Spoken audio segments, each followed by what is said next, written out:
The final report is out on the A36 19 Mike Tango that experienced engine trouble followed by a complete failure and crash maneuvering to land at White Plains Airport in New York about 2 years ago. Stick with me on FlyWire as we dig in to see what the NTSB found.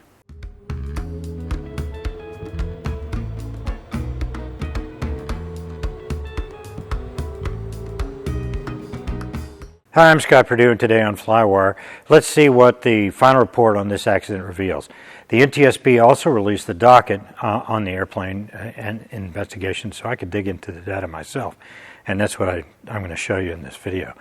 The accident took place on the 19th of January 2023 at 5:29 p.m. Eastern Standard Time. It was dark. The pilot and passenger were killed while taking vectors to land at White Plains Airport, which is just north of New York. The final report spent a lot of time on the failure sequence of the engine. In my first video, I covered the maneuvers the airplane made in an attempt to land at White Plains. So I don't really have anything new to say or correct from that first video, so I'll leave a link below for it if you'd like to catch up. I don't usually care what or why a component failed on an airplane when I do an accident review. Mostly I'm interested in the best way to handle it, if or when any one of us as pilots have that situation happen to us. It would be nice to have a plan or some knowledge of it beforehand, okay, so we can react to it correctly, reasonably. This is the purpose of Hangar Talk, after all. We learn from the mistakes of others. So here we go. For this accident and report, I am going to talk about the cause of the engine failure. It is apparent to me that the pilot did not use all of the resources available to him, and I think there was some misunderstanding about how the fuel system worked. And his interpretation led directly to the crash. Maybe it was the operators of the airplane, because I believe it was a club airplane. Hopefully we can learn something important lessons from this accident. Just to recap the flight, 19 Mike Tango took off from JFK and was headed west. It was cleared to climb to 8,000 feet. The direction of flight was headed towards bad weather, and the icing layer started at 9,500 feet. The aircraft was climbing slowly about 200 feet per minute towards a ridgeline, and the controller asked the pilot to increase the climb rate to assigned altitude. The pilot replied that he was doing my best here. Passing about 5,100 feet, the pilot asked to level at 6,000.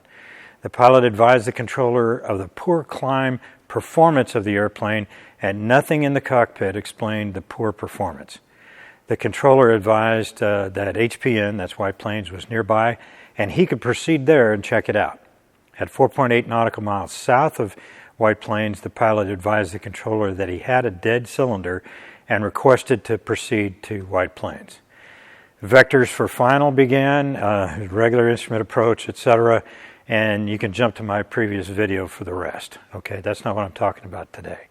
Let's talk about this dead cylinder and what indications there would be in the cockpit for that. The A36 had an Insight G3 graphic engine monitor, and the data was recovered during the investigation, and it was central to the investigation, at least in my portion of it, and actually the final report. The G3 is supplemental, it's not primary, so the airplane also had analog engine instruments as well. But the engine parameters would have been displayed graphically to the pilot. Let's break it down here. That's the important thing. The beginning of the data starts after the engine is already running. I think they truncated it a little bit to make it a little more manageable.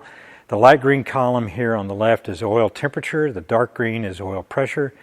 The orange column in the middle is EGT for cylinder number 4, and the orange column on the right is the CHT, cylinder head temperature, for number 4. You can interpret the EGTs clustered around each of the orange columns. There are 6 cylinders, and each one has an EGT and a CHT probe, and they're displayed in order. So the important one is cylinder head 4.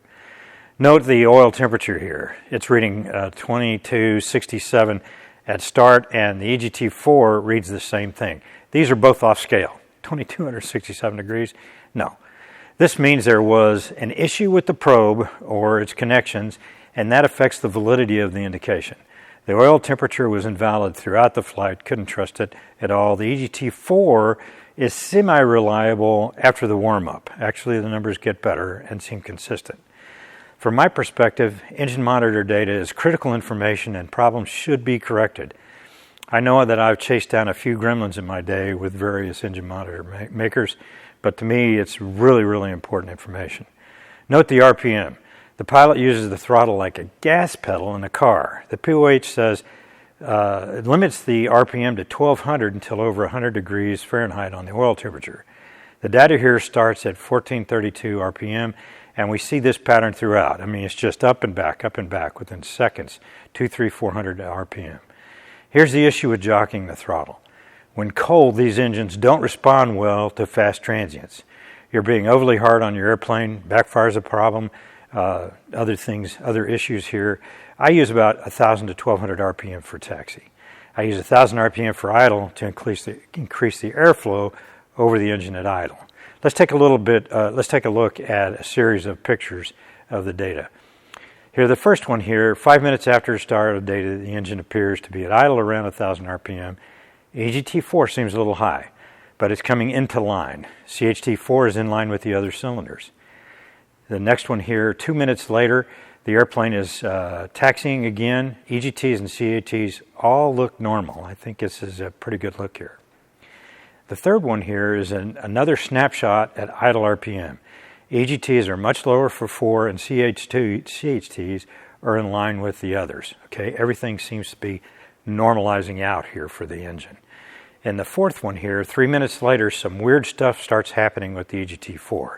This is when we start to see some other issues, probably an electrical connection, intermittent ground, something like that. It's doing wacky stuff. And here, 7 minutes later, EGT4 is much higher than all the others. I'll admit that I'm beginning to suspect a clogged fuel injector on that cylinder. It's just me. And I think as we go forward here, we're going to see some more evidence. Another 7 minutes pass and the airplane takeoff roll begins around 21:58. That's a UTC. I guess this isn't really so bad for a light GA airplane operating out of JFK, half hour or so on the ground, busy. Note that the higher power settings and fuel flow for EGT4 comes down more in line with the other cylinders. And here a minute later, during climb out, EGT4 continues to decline and the CHT begins to climb rapidly. Note CHT4 exceeding 400 degrees in a few seconds. This is when detonation is happening. Also, fuel flows are very, very high, extremely high. The fuel flow jumped in a few seconds in the takeoff sequence and remained high throughout the entire flight. One of two things happened here. The fuel flow transducer went bad, or the pilot flipped on the electric fuel boost pump. This is not a standard IO 520-550 procedure, or 470 for that matter. In most 520-550 applications, there is a two-speed electric boost pump, low and high, to back up the mechanical engine-driven fuel pump, not to supplement it. I suspect that if the electric fuel pump was activated, it was probably because of an attempt to combat high EGT CHTs in the past. That is an abnormal situation and the problem should be fixed, not worked around. The airplane talks to you. If you're prepared to listen to it, it's going to tell you most of the time with time enough to catch the problem before it becomes critical. Here, 45 seconds later, fuel flows continue to be high. EGT4 has dropped well below the others, and CHT5 has climbed above 500 degrees. Cylinder 4 is in the death process here. It is undergoing detonation, and you can tell that from the high CHTs and low EGTs. Detonation consumes virtually all the fuel-air mixture, and I think that's probably why the EGTs have dropped a little bit. Okay, so here in the ninth look, peak CHT4 has just occurred, the second prior to this, and the failure of cylinder proceeds over the next 20 or 30 seconds. Pretty bad. EGT has gone wacky high. I would say that it's unreliable at these indications. Of course, it's possible that the fuel-air mixture is burning uncontrollably at this point. Okay, the spark plugs are very likely to not be firing as well, and I've got pictures I'm going to show you of the top and bottom plugs. So a few seconds later, EGT4 plummets. CHT4 continues to decline, and for a while, all other indications are normal. Note the oil pressure. Okay, it had already started It had started about 45 psi. It had gotten a little bit higher, but it was at 45 psi and begins a gradual decline to 0 at this point. It's just a slope downhill. This is where the pilot requested a level off at 6,000 feet. Cylinder 4 hit in time. Cylinder 4 had already completely failed, and the oil pressure had dropped 12 psi. Other cylinders had started to get hotter in response to cylinder 4 coming apart and what it was doing. Okay, it was nearly 4 minutes later when the pilot noticed the dead cylinder. That's a long time. There are some shots here of the damage to the engine crankcase and the debris collected in the number 4 spark plugs and the alternator mount. Okay, so you can see stuff coming apart here. The failure of cylinder 4 pressurized the crankcase and evacuated the oil, basically pushed it out of the breather vent. Okay, fresh oil can be seen all over the bottom of the airplane. This is just one picture here. This is cylinder 4, and you can see impingement marks of debris hitting the valves. Okay, it's detonation. Things are coming apart, probably the piston itself. The top and bottom spark plugs are filled with metal, and finally the top of the piston here showing signs of detonation. It's just chewed up on the edges, beat up in the center face of the piston. Here is where the engine finally failed. About 10 minutes after cylinder 4, 10 minutes, it's after cylinder 4 gave up the ghost. Pretty much the engine became a rock here at 17:25 and 46 seconds. The airplane was 4 minutes to impact at that point. The investigation noted that detonation can occur due to faulty timing, high inlet air temperature, the engine overheating, carbon buildup or oil in the combustion chamber, improper fuel octane, or a lean fuel-air mixture. Okay, that's all jumbled up a little bit here, but those are the ones they listed. The engine had been running normally, and the other 5 cylinders were operating normally prior to C4 failing, cylinder 4. It's doubtful that timing was the issue. High inlet air temperature, unlikely in a normally aspirated engine in New York in the wintertime. Oil in the combustion chamber, I'm not buying that part of it, not until later when the engine starts coming apart. An incorrect fuel octane, and well, they tested the FBO for trucks for that, and it passed. So I want to count that out. That leaves the buildup of deposits on top of the piston or the cylinder head. These deposits can be carbon or other lead deposits. This is the classic cause of pre-ignition, and that can likely lead to detonation. It can lead to detonation. Most likely carbon is the culprit because it does retain heat, and it serves as a hot spot, kind of like a diesel, initiating the pre-ignition event. I think the EGT data for C4 shows that it was running a leaner mixture than the other cylinders, possibly due to that clogged cylinder injector like I was talking about. This would present a lean mixture which would be more susceptible to ignition from a hot spot in the cylinder during the compression cycle. Let's look at the engine parameters in a trace. Okay, that's also in the analysis in the docket. The first one here is for the entire flight. Note the green line at the bottom left. This is CHT4, and it spikes just after takeoff with a corresponding drop in EGT4, which then normalizes to the exhaust from cylinders 2 and 6. At this time, the orange line at top, that's the oil pressure. It begins to drop, just a steady slope. Notice the purple trace in the middle? This is fuel flow, and it shows abnormally high throughout the flight.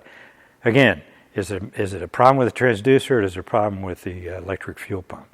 Drilling down to the engine stoppage, the oil pressure goes to 0, and the engine disassembles itself catastrophically.